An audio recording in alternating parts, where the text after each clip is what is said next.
boy, come up off that neck. Give me that. To the trends. CLE be the band. Welcome to Bleachers and Speakers. I'm your host, June. I got my boy B. Foster in the building.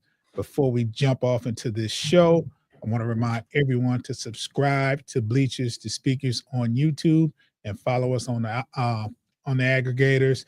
Bleachers to Speakers FFSN in your search. You'll see that, and I'm gonna run it back. You'll see that our logo, and want you to follow us. Make sure you got that notification bell on and download those episodes. Whenever we drop media content, you'll get an alert. So whether you're subscribed to the YouTube or the podcast aggregators. But Foster, we have another game today, another afternoon game.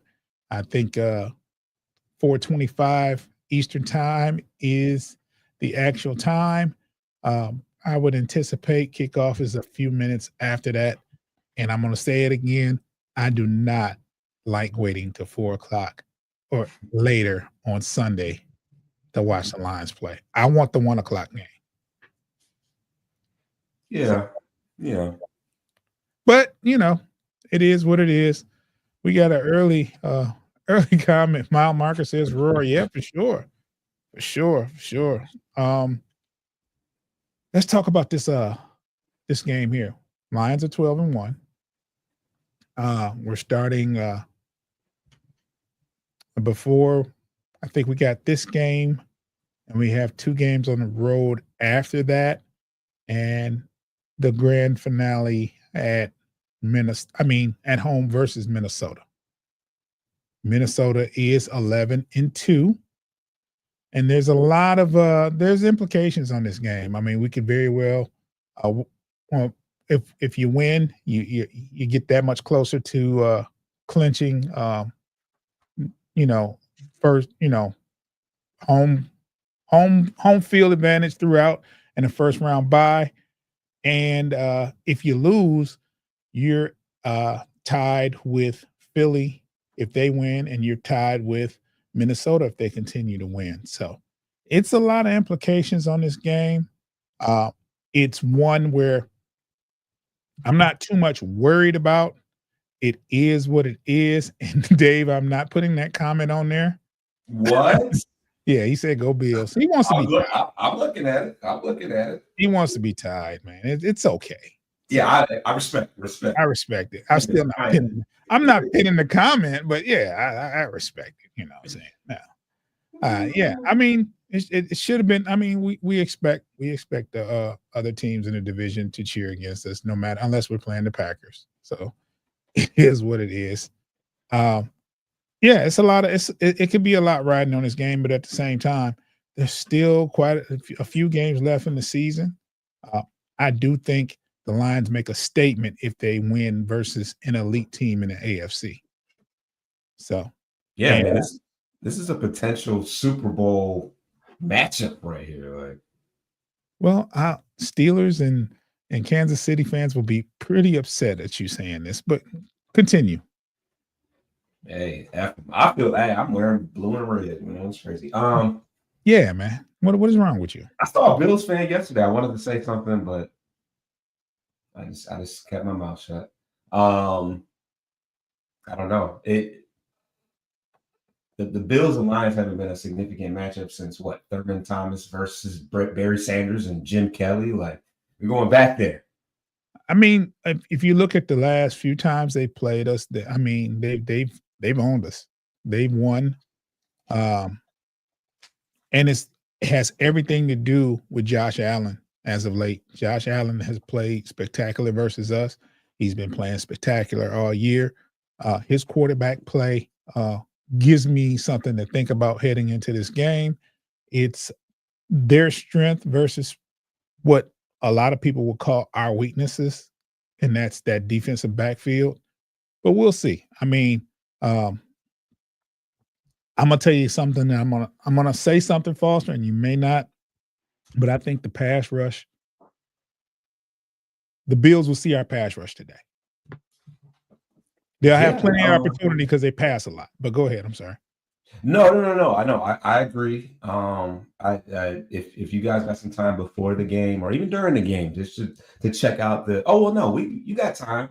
The game's at 4 o'clock. I do have a write up on the keys to the game, and the first key to the game is containing Allen in the run.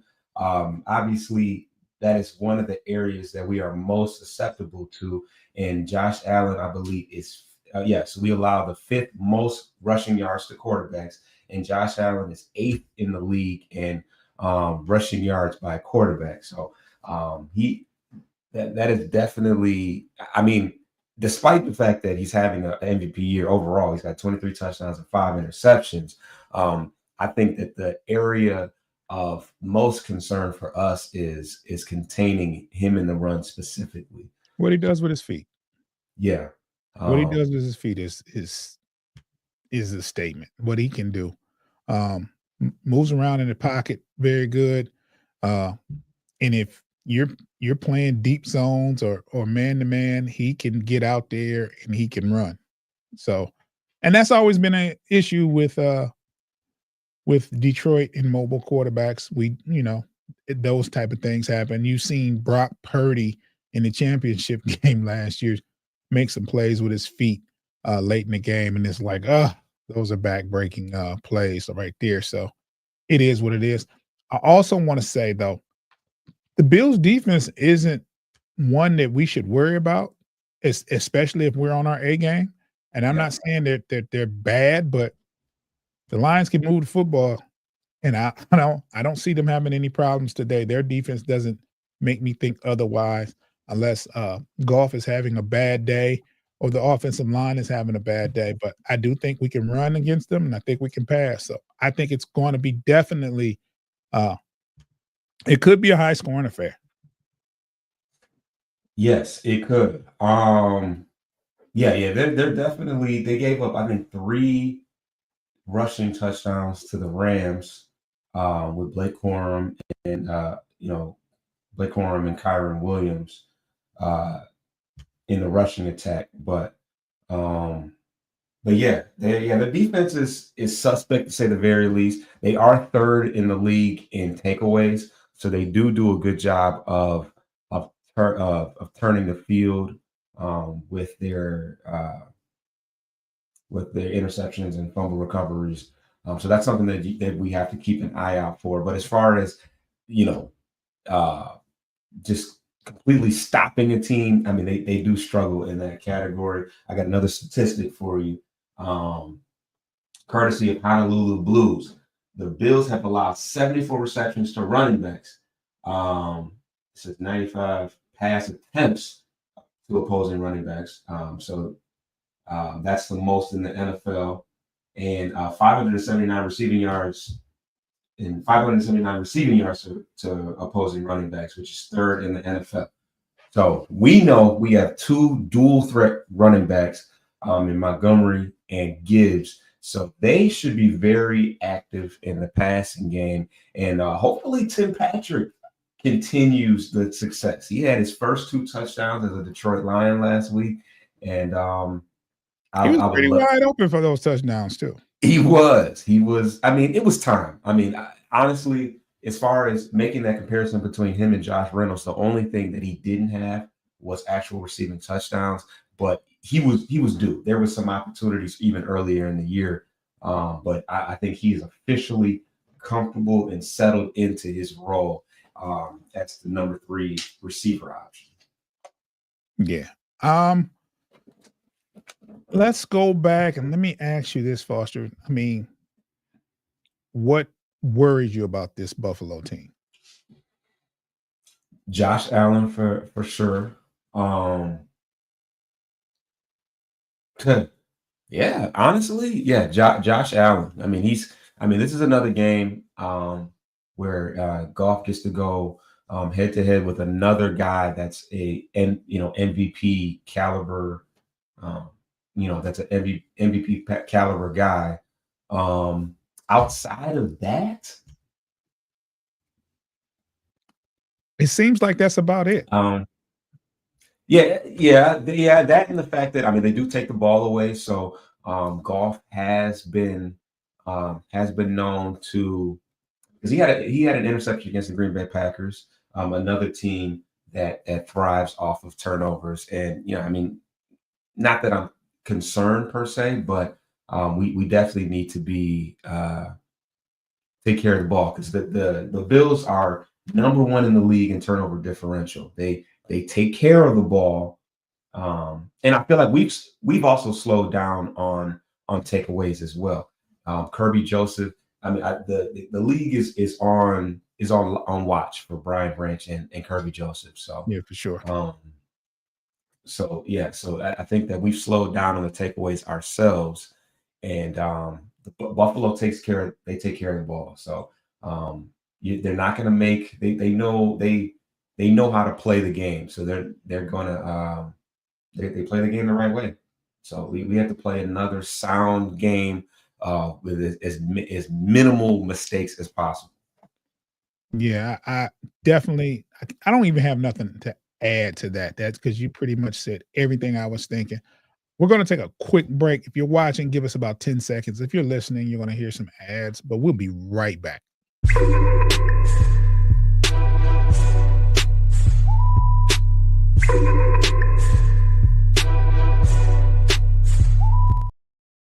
You notice I took a break earlier because we got a little bit more to talk about, and then so we may not get to a second break.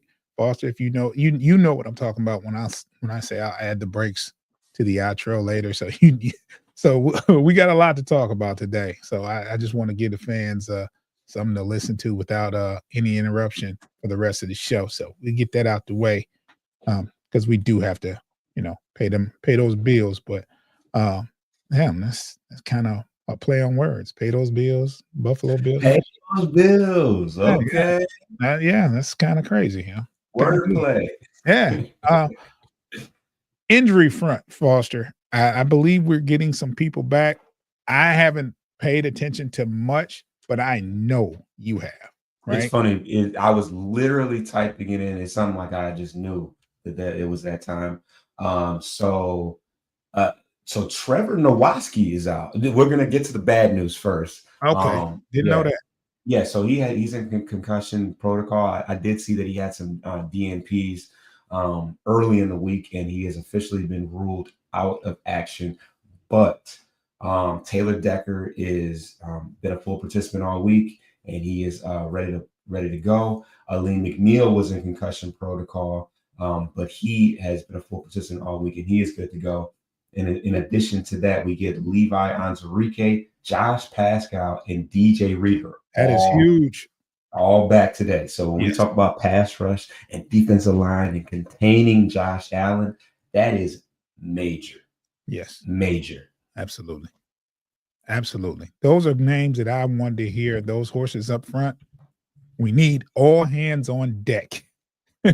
We need all hands on deck for Josh Allen. Excuse me. For Josh Allen in particular, like I said, he can break contain. He has a good arm, and he makes plays with his feet, and that's pretty dangerous in the NFL if you can do that. But I think today the Bills will see that pass rush. We'll see that run, and we've been defending the run pretty good. So, and that's been a constant for the last couple of years. Been defending the run pretty good, and I think long as we do that and make them one-sided to where they have to pass, I think we'll be all right. I think we'll be all right. No injuries on the offensive front outside of Taylor, because Taylor Lewan is back, but the offense has been pretty good as far as roster wise and health wise. So I think the Lions score a bunch today. It just depends on what we do on defense. Yeah, and it looks like their top, I don't know if he's their top corner, but Rasul Douglas, who is 1 year off of a 4 interception year. And he's he's got 19 in his career. He's had a couple of years with 4 or 5 interceptions. So he's out today with a knee injury. So, yeah. Any other Yeah. injuries along the Bills front? The Hyland Grable, their offensive tackle. I'm assuming their starting offensive tackle. He's also out, and then they got a couple guys that are questionable. So DeMar Hamlin, obviously we know who DeMar Hamlin is. Yes, sir. And Dalton Kincaid, who's their starting tight end, is questionable with a knee injury. They got quite a few questionable guys, but I assume that means they'll play a lot. I always say questionable means they're going to play. Usually, it's like what 60%. It's They will play. usually a rule of mine, but that doesn't mean they're going to play. But when I see questionable, I'm like, okay, that means they probably won't play a lot, but they will play. Yes. So they got quite a few guys that are questionable. But this time of the year, I think just you can label anybody questionable. This time of the year.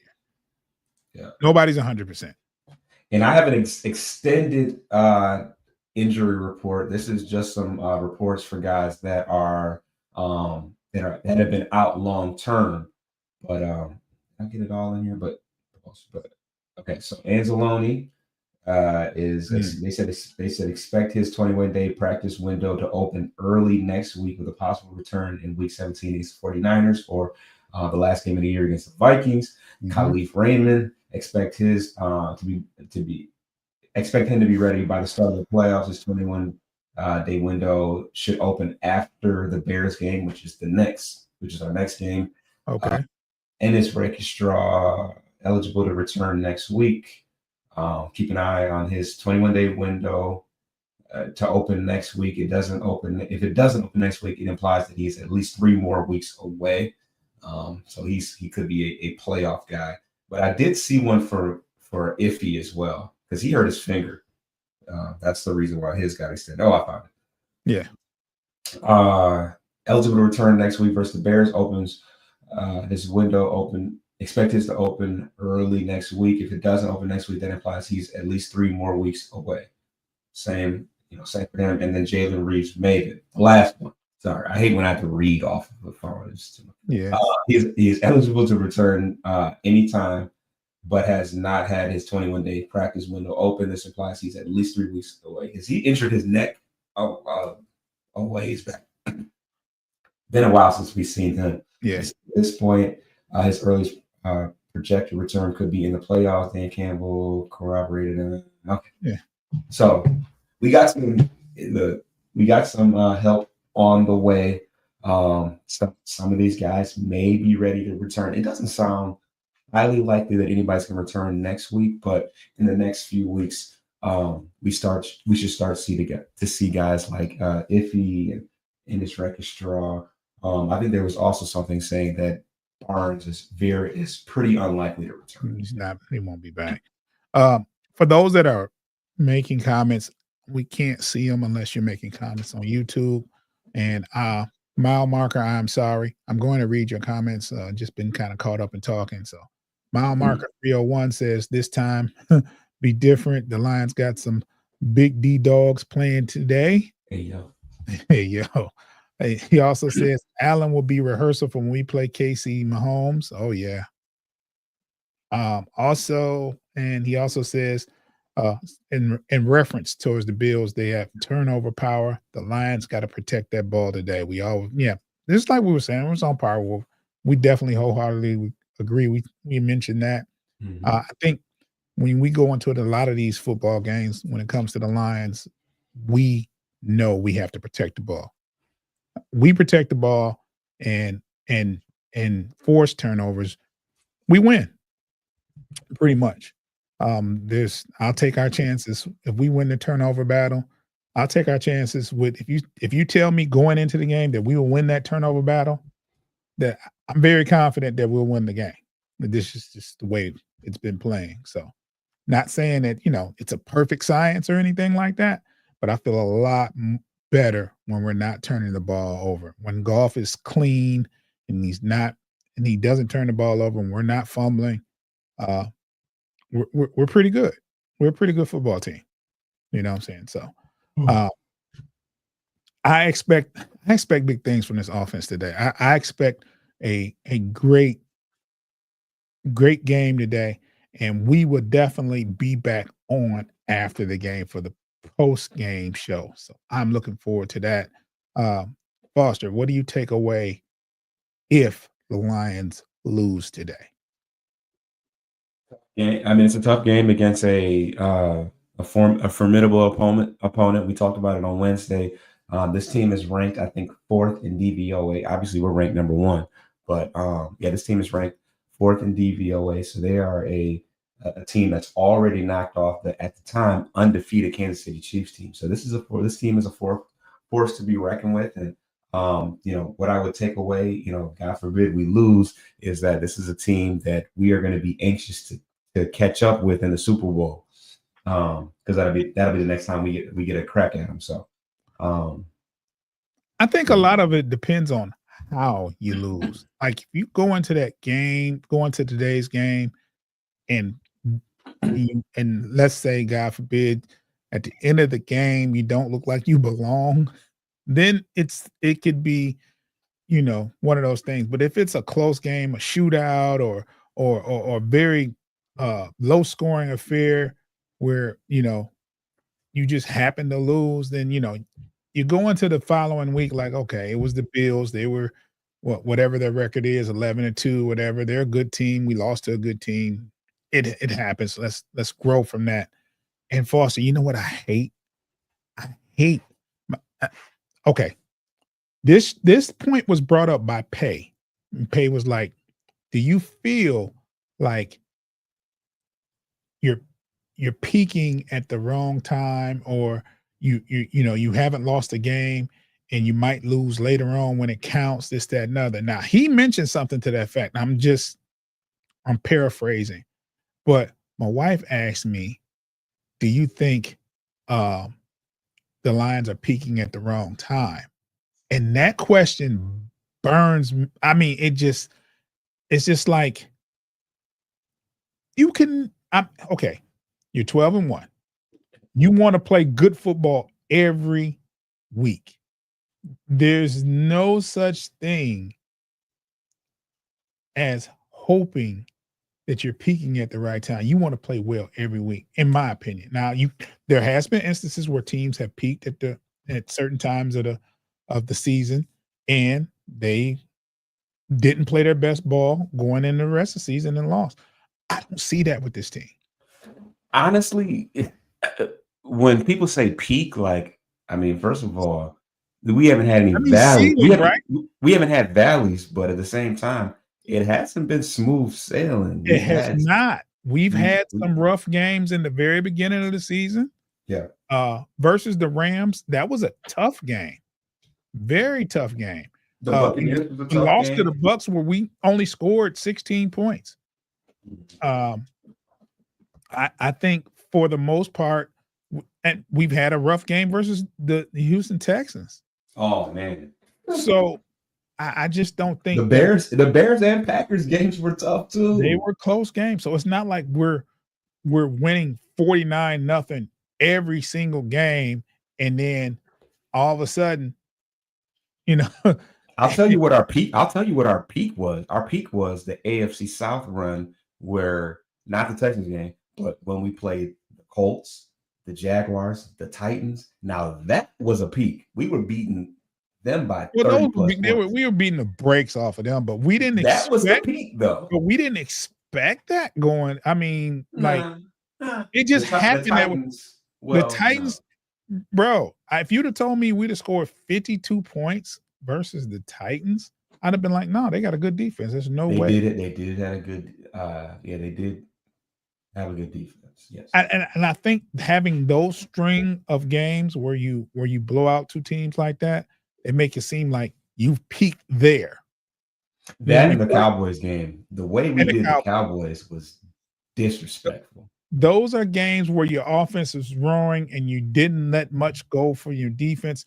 But I'm gonna tell you this, and people don't want to believe it, but if you look at those games, all of the Lions games this year, they say the weak spot is the defense, but in all of the games we played, you might find a quarter, maybe two in the worst games where the defense didn't play that well. Most of the time, the defense is playing good most of the game. They just have a quarter or a couple of drives where it's like, okay, come on, guys.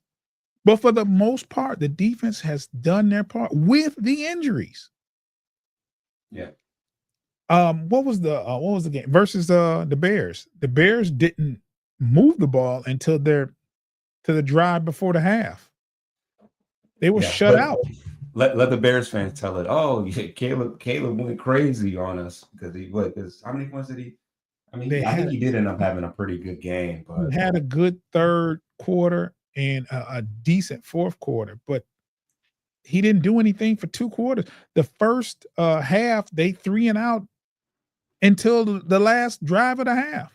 Yeah, they had 0. Then they have 0 points going into the half, maybe 16-9-0 or something like. I can't remember what the score was. What Dave's talking about? Dave says you guys have a plus 183 point differential.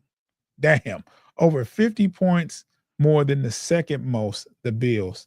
And that's what I'm saying. Like people will point out the defense, like they're but the defense has held up pretty good in most of these games. Yeah, certainly in the points against category. I mean, the yards. I mean, I will say we've probably given up, not on the rushing side of things, but on the passing side of things. I think we have given up some yards, but look at this, Foster. The worst offensive, the defensive. Okay, Detroit versus the Texans. I think the score was 23-6 at half. And what was the final of that game? Oh, what game? Houston Texans. I think we were down 23-6 at half. Something like that, or 23-7, something like that. Oh, gee, and that final, I don't think they scored another touchdown. No, I don't believe they did. I don't think they scored at all. 26-23. They had 23 at half. So, you know what I'm saying? And if you want to say that quarterback and their offense moved the ball pretty good, I remember Joe Mixon had 25 carries for 46 yards. Yeah. I feel like teams always get that one good run early in the game, and then and Joe Mixon was on the sidelines complaining. Pissed, yeah. So I think that was the worst they looked on defense for the game for the most part. And they shut them down in the second half. So I honestly think, and this is what the Lions do. And I hate it, and I think hopefully it doesn't come back to haunt. But the Lions have like a bend but don't break type of aura or I don't know if it's a philosophy of theirs, but they play bend but don't break. They'll give up a few drives, and then it gets kind of tough in the red zone. They tighten up around it, at certain areas of the field, and a lot of teams are settling for field goals when they could be scoring 7, and we don't allow it. And then eventually we get those stops, and it's a low-scoring affair for the other team. Now, hopefully, this isn't a thing that we're hoping for even though as good as the defense has been, we're still hoping for better. And if we ever get there, it's going to be some trouble. Because you can point at Terrion Arnold and the things he's doing wrong, but he's, for the most part, he's held up pretty good. He has a quarter or a couple of plays here and there where he gets a call against him or something like that, but for the most part, he's been pretty good. The defensive backfield, Carlton Davis has been playing lights out. Nobody's going to talk about that. Very quietly. That trade was major. I think he's going to earn himself an extension this year because he took a cut, a pay cut to be here. But yeah, he had 2 picks in a very, Houston pivotal in the Texan game. He ended up breaking his finger or hand or something like that. Something like that, and he still played. Has not missed a game, right? He did miss the game. He missed one game because of his knee. That wasn't because of something else. Exactly. Yeah. So they're expecting back this week, right? Today. Oh, was he out last week? Yeah, he didn't play last week, I don't think. Got you. Okay. Yeah. So at any rate, he's quietly having a good year. I think I looked Wait, up his hold on. numbers. Who was the game? Was it Green Bay? I don't. Yeah, that was Green Bay. He missed a game. I recall that. He missed a game. Yeah. But anyway, his PFF rating, I want to say, he's in the 70s, which is pretty solid. Certainly better than what we had going last year. But yeah, Terrion Arnold has had the most, mind you, he's missed a game as well. He's had the most snaps in man-to-man coverage in the entire NFL. So when you talk about a guy that's battle tested and has seen it all, I mean, this is a rookie cornerback, which is the toughest position in the entire. Testing him. I'll keep testing him. That interception is going to be glorious. He is going to lose his mind when he gets that. But he's being tested. He's very sound in the run defense category. Although corners are that's not really their forte. But this defense could get a whole lot scarier. Yeah. I mean, you already got the two best safeties in football, and Zadarius Smith. He's great addition. Yeah, that was so necessary on many fronts. I mean, I think that his presence, his veteran presence, and just his energy it's like he's fallen right in line with you would think that he's been here for years. The way he's kind of come in and just just fit right in with the mold. But he's got in 4 games, because he's only been with us since week 11. So what week are we in? 15? We are in week 15. Right. He's got a 97 total pass rushes. He's got 19 pressures and 3 sacks, which is tied for the third most pressures over that span. So over that 4-game span of all pass rushers, he's third in pressures. And he's had a couple. I think, I can't remember if it was the Bears game. I think it was a Bears game where he let a sack, but he's let one slip away from him. That sounds crazy, but wow. Yo, but he's been exactly what we've needed, and I think that it's ignited the rest of the team, and that's what I'm most excited about is watching the pass rush today, because we got Reader, McNeil, and Pascal. Pascal's been out for a good couple games. Yeah. So and he was playing some pretty good. He's been playing pretty good football. He was playing great football, or I won't say great. He was playing solid. He was football very solid before that injury. So and then we got Muhammad, of course, who had a big game against the Bears. So quietly, this defensive line has become one of our strengths. Yeah, for sure. One of the things that I was going to mention was just basically, as far as this game goes, I think with a win, you could actually just, it's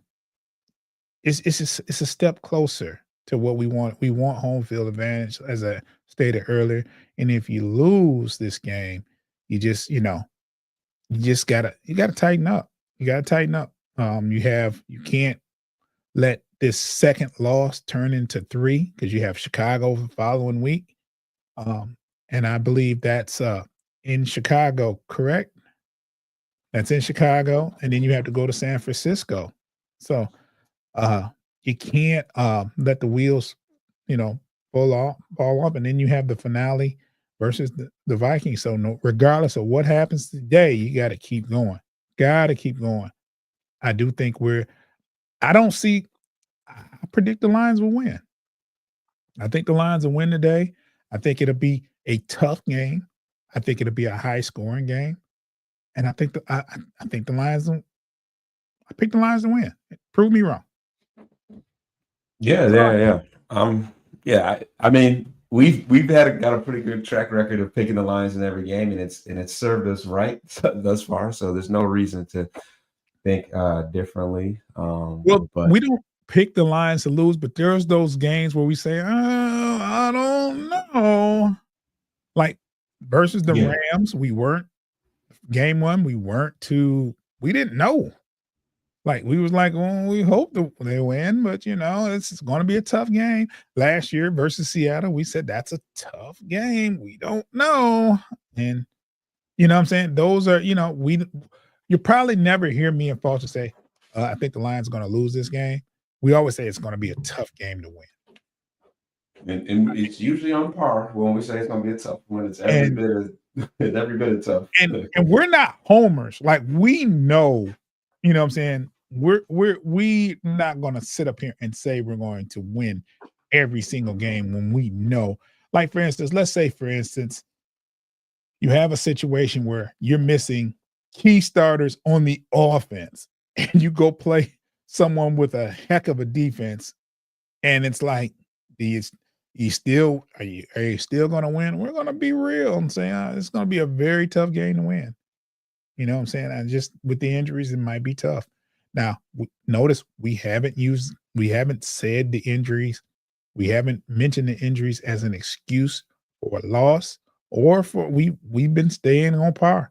Whether we're fully, everybody's healthy or not, we say pretty much we think the Lions are going to win or it's going to be a tough game. So there was somebody I kept reading Foster where they kept saying, you Lions fans are making these injuries as an excuse. And my rebuttal is we haven't had to make any excuses. We've been winning. Right. What excuse? I mean, we lost game in week 2. I mean, we were fully healthy in week 2. Like, come on, man. We haven't made no excuses. We don't know that feeling. Yeah. I would go, Foster, you ain't got to do that.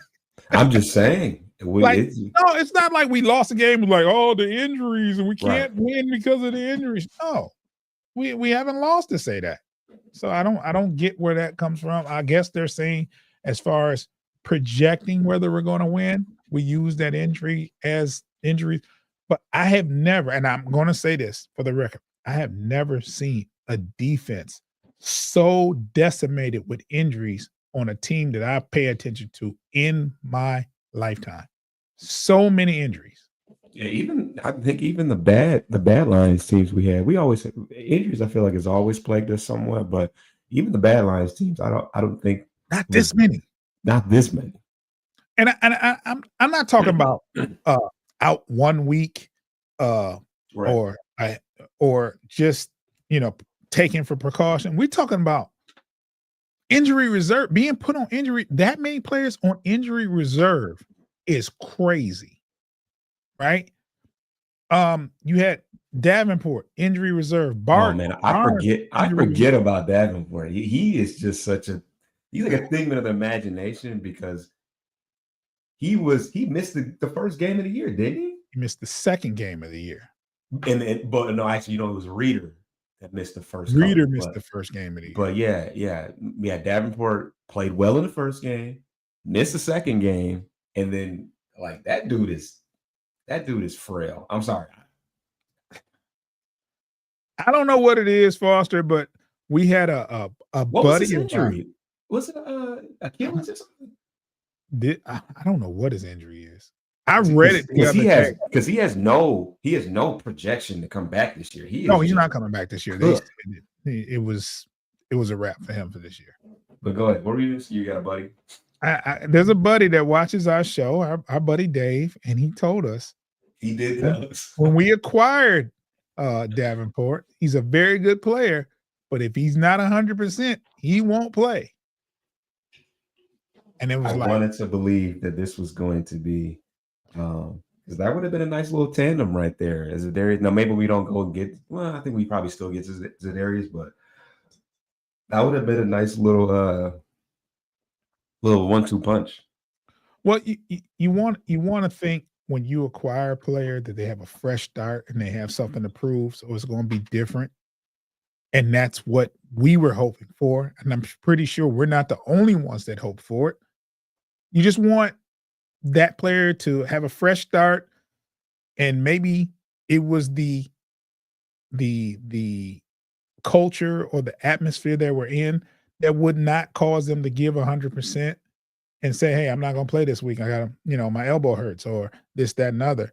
We was hoping that he get to Detroit, have a new locker room, new culture, new coaches, new teammates, and embrace what we're trying to do here, and give a maximum effort, play through some of the nagging injuries, and get. But obviously, it's not one of those nagging injuries. It's something that was serious for the team to put him on injury reserve. It's something serious, the shelving for the season. So it is what it is. We can't sit up here and say he's not giving an effort when he's actually on injured reserve for the year. So it's got to be something serious. I was just hoping for more. I mean, I just thought he would be a key addition because we always wanted that second defensive end. That's what I was gonna say. We came into the year, we didn't address it in the draft, and that was the one attempt to address it in free agency. So yeah, we were definitely thirsty for a second edge rusher, and by the Cowboys game, we had zero. I mean, not zero, but zero every down, dependable. Because Pascal is a depth guy, but we didn't. And mind you, we didn't have Muhammad then. We didn't have Isaiah. What was his name? Isaiah Thomas. What'd you say? We had we signed a guy named Isaiah Thomas. I think so. Yeah, so we didn't have any of those guys at the time. So, and Kaminsky got injured early in the year. That's another guy that it's another injury that we had. But speaking of guys that long-term injuries, we should see Emmanuel Mosley. I don't see him anywhere in the injury report. I don't think he's played thus far, but this may be the first look we get at as Dan Campbell. And you can tell he likes Emmanuel Mosley. Well, for one, he brought him back after playing like 2 plays this year, but he has already has a nickname for him, E-Man. That's his. I feel like he's cool with him. Just the way he talks about it. Yeah. Notice he didn't have any nicknames for James Houston. He was just like, yeah, Houston. Yeah. I mean, he more or less said just. He did not like Houston. I'm sorry. I promise you, he didn't like that man. Like, okay, look at it like this. You lose Davenport early. That's your starting defensive end. You lose Hutch a couple weeks after that. That's your other starting defensive end. And then eventually you cut a pass rush specialist. Now, literally what he does. Literally, I don't know. Nothing else. He rushes the quarterback. I don't know what world you guys live in, but if you're down 2 defensive end and you cut another defensive end, you're not wanted. That's been around too. This is somebody that knows that, should know the playbook. And maybe that was the issue. He still didn't know I don't know, but he was that was eye-opening, but I guarantee you it was justified. Something. So it's got to be a doghouse type thing, because you see other players that were brought in from the practice squad, and they're doing, like the Muhammad guy. He's making some plays. He's pretty good. He's making some plays, and I watch for him every week now, because he's going to give you maximum effort. And when you have a defense, no matter who you put in the lineup, that'll give you the right scheme for your skill set, and you put out maximum effort, you're going to have some good results. And I think that's what's happening. The Lions are putting these people in position. You got your Jamal Adams. You got your what's the guy, the defensive tackle from Eastern? Can't think of his name. I know exactly what you're talking about. Number 95, whatever. Oh, I don't want to take him. I'm not gonna say that, but but they're giving you maximum effort, and that's all you can ask for when you're getting a practice player getting a practice player and adding him to the roster. You want Pat Maximum O'Connor. I didn't even know he existed, but I see him in there making plays. What's the other guy? There's another guy. I mean, the Trevor Nowoski and the other linebacker you did a player profile.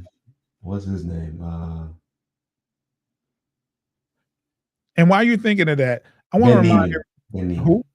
Neiman. Yeah. Okay. While we're talking about this, go to Bleachers to Speakers YouTube and watch some of these player profiles that Foster talks about. You'll see what we're talking about. These are players that are being brought up from practice squads that are in there making plays, and you'll find out why, because Foster tells you their strengths and what they're good for, and and things of their past. We forgot to talk about Quan Alexander. Yeah, he was making plays last week. Yeah, early in the game, we got a good look at David Long, Quan Alexander, and Jamal Adams. They all played.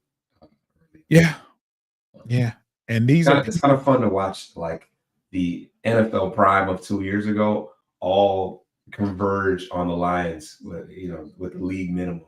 And it's funny how you can be in your NFL prime and then be on a practice squad a couple years later. That's crazy. Life comes at you real fast in the NFL. Yeah. I mean, Jamal Adams, he might have I think he had a knee injury that set him back. But for the most part, he was a pretty good player for the most part. So it just shows how tough and grueling the NFL can get, and it can literally take one serious injury and someone's going to take your job. I mean, David Long was named the defensive captain for the Miami Dolphins this year. Yeah. This year. He was a team captain. That's crazy. NFL, I forgot to mention it doesn't happen like that in the NBA. Like the NFL is very fast paced. It's fast. That's all I can say. Okay. So what were you gonna say? Before we get out of here, Foster, I'm putting you on the spot. Give me a score for the game today. Damn. I'll give you a score. I'm gonna say Lions 42. Oh damn. Bills 38. Okay. The score. Wow, that's a lot. The score that crossed my mind was 31-24 for some reason, and I feel like I've said this score many times. That's your score, man. Yeah. Maybe that's why it is the go-to. Yeah. Because we know it's not going to be 16. What was it? 16-13 in that Bucks game, or 19? 2016. 2016. Yeah, that's a pretty low scoring game. We don't see those.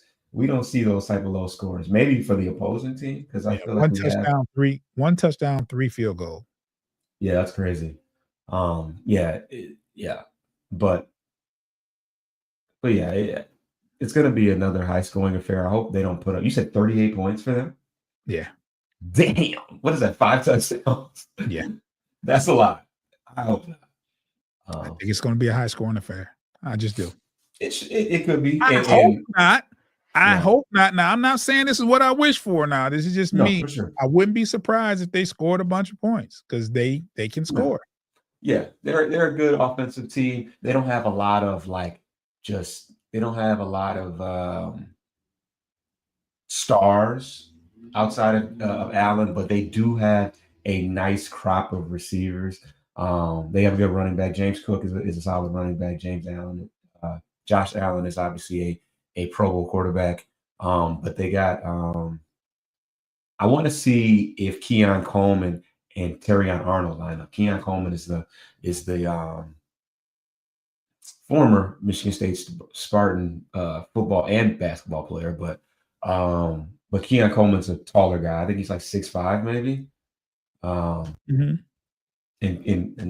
Terrion Arnold is obviously our tallest corner that we have. So you might see a little, Southern matchup. They're both. I think they're both from Florida, maybe. No. Where's Keon Coleman from? He went to Florida State. I know that He went much. to Michigan State first, and then he transferred to Florida State. Yeah, so I don't know where he's from, but he's 6'4". He's 6'4". He's 6'4". And 215 pounds. So pretty. So you might see that a matchup of two rookies who played in the South and going head to head. But they traded for Amari Cooper in at the deadline to add some more punch to their receiving core because they traded away what's his name, Stephon Diggs. So but their leading receiver's name is Khalil Shakur, I believe. Is that his name? Yeah, slot number 10. Yes, yes, Khalil Speedy. Shakur, who's coming off a pretty good game against the Rams. He had 5 catches, 106 yards, and 1 touchdown. So they do have some weapons. They have Dalton Kincaid as well. So that should be a nice matchup. But this is where the Lions win today, in the run. The Buffalo Bills are very susceptible to the running game, and Gibbs and Montgomery are coming off a tough outing against the Packers. The Packers were tough against the run, and I think they get back. I think they get back on the right track against the Bills, and I think that's what's going to win us the ball game. We're going to control. We do a really good job of controlling the pace of the game and just the time of possession. They got to keep the ball out of Josh Allen's hands today. Yeah, yeah, and we have the capability of doing that, sustaining some drives. Yeah. We can strike quickly, but we're just usually a dink and dunk type of team. We do have capability to make big plays. As long as you got J-Mo, you can stretch the field. Patrick's a downfield and St. Brown can be used as a downfield threat. They just haven't. Little bit. You saw versus Minnesota, he had caught a bomb for a touchdown. And I say that's a 30 yards or more. That's a bomb, and he scored on that. But I think we're more in tune with 7, 8, 15, 7, 8, 15 type of plays going right down the field. So those are the kind of plays, if you want to keep Josh Allen off the field, it all starts with the run. If we can run the ball effectively, we have a good chance of keeping Josh off the field. So I might change my 38 points given up to them if they can run the ball effectively. If it becomes a shootout where you have to keep pace with the Bills, then it's going to be a problem. But let's get out of here. Foster, would you like to put a bow on this? This is becoming a thing where Foster puts a bow on the show and we end it. And he seems to relish in this. I'm sure the listeners are like, "Oh God, here comes the bow." Yeah, man, it is what it is, man. Once you it's bleachers and speakers, man. We put a bow on things. We wrap the show up. So hey, tis the season to put a bow on stuff, right? Yeah. Sure. But no, my bow was pretty much controlling the time of possession, running the ball effectively, and just containing that receiver attack. They don't have a guy that's just got eye gouging numbers as far as touchdown passes and all that, but they do have a nice mix of a Keon Coleman, Shakur, Amari Cooper, Dalton Kincaid. They have weapons. Just nobody. They don't have that Jamar Jeff. What's his name?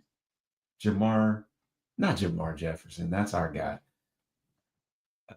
Who's the Vikings guy? Justin Jefferson. I know it's Jay.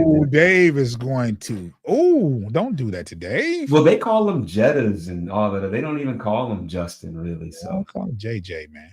They call him JJ, exactly. So that's why I really don't know his name. Who was that? Yeah, don't disrespect Justin Jefferson, man. Don't do that. I know. We don't want the kickback of that. Mm-mm. Nobody has JJ. Yeah. Dave is still watching. Nobody has JJ. Don't we have we had a running back. His name is Jamar Jeff, and he went to LSU too. Let's don't do that. We don't want to get in there. Okay, all right. No. I'm gonna leave that alone. I'm gonna leave it alone. And look, I want to thank everyone. We've had like certain it hasn't been like a bunch of people, but we've been gaining subscribers and we appreciate you. So I'm going to remind anybody that's listening, and for those that are watching and may not be subscribing, to subscribe to Bleachers and Speakers on YouTube. Make sure you follow us on the podcast aggregators as well. And just check us out, man. When you go to YouTube, share, like, comment, do all that stuff, man. We're trying to get this channel popping. It's been in the making. We finally reached 200 subscribers. The goal is let's get these subs up to 300 by February, and then we'll go from there. Foster has already put a bow on it. So with that being said, subscribe to Bleachers to Speakers on YouTube. Get your lick back. If a nugget on you something, ain't no chit chat. Better stay up out the way, don't get your shit splat. Stop letting shit slide and get your lick back. And get your lick